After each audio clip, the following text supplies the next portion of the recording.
Hi, I'm Michael, and this is California. And yesterday, the House passed their $3 trillion stimulus package that was designed to get more money and more help out to the American people. It's called the HEROES Act, and the HEROES Act has literally everything a Democrat could want stuffed into one giant, massive bill. So today, we're going to cover the HEROES Act. We're also going to talk about whether we think that can actually pass, why some Democrats voted against it, and whether it means more money for Americans in the near future.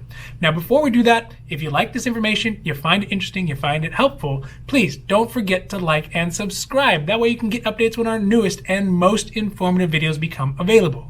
Okay, so let's talk about the HEROES Act real quick. So the HEROES Act is basically one giant wish list from the Democrats put into a very expensive bill. And it has tons of things in it, but the three main things are: one, another round of $1,200 stimulus checks for Americans; two, eviction, mortgage, and rental protections; and then three, extension of unemployment till the end of the year.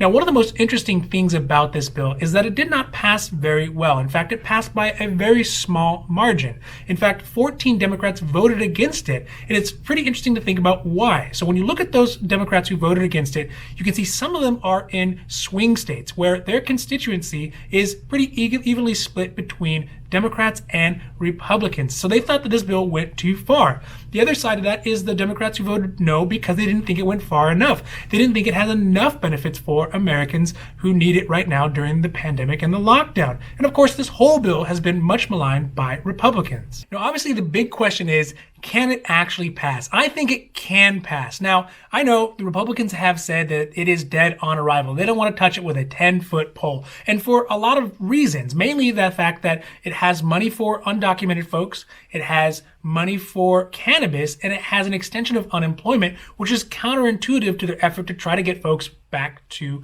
work. But really, that's how this whole negotiation process starts. I don't think they're actually shutting it down. I think they're trying to delay, first of all, and also try to enhance their position by saying, no, we're not going to take anything. And that way the Democrats will have to make changes up front. Because, I mean, the bill is really a wish list from the Democrats. And it's one big ball at this point, but it's going to get sanded down. It's going to get cut off. It's going to get polished by this negotiation process. And some things are going to be added from the Republicans, and some things are going to be given up by the Democrats. And by the time we get to the end of this, it's going to look very different. And many, many times bills like this technically die. They take those bones and they recreate a new bill that both people can agree on.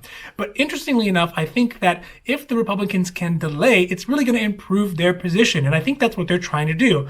The reason being is that while cities and states and counties all begin to start opening up as the pandemic starts to subside, the impetus for bills like this are going to go down, and it's going to make their position much stronger. So we'll have to really see what it looks like if it ever does get to the desk of Donald Trump. And while that process happens, I will continue to make updates because I think this is so interesting and it's really helpful to get this information out to you all so you can know whether it's going to actually happen. Thank you so much for watching our videos. And if you found these videos interesting, you found it useful, you found it helpful, please don't forget to like and subscribe. That way you can get updates when our newest and most informative videos become available. Also, if you have any comments, you have any questions, feel free to put them down below. We love to see your comments and questions, and we'll be happy to answer them or make a new video or make a new post to go over those questions that you have. Also, we here at California know health insurance. That is our core competency. So if you are looking for something for private health insurance or Covered California or Medicare or Medi-Cal or Medicaid or even health insurance for your small group, that is what we can do. We can help you through that whole process. And for anybody here in California, our services are 100% free. Now, I know it can be very frustrating sometimes trying to figure out what options are available if you're coming from your work and you have to get private health insurance, or you're turning 65 and you're looking at what your Medicare options are. That's exactly what we can do. We can walk you through the process. We can help you look at the different plans and look at the different benefits and figure out which plan works best for you. So if you have a question about your health insurance, feel free to reach out to us at the information below and we can walk you through that whole process. Now, other than that, I am Michael and this is California, wishing you a happy, healthy day.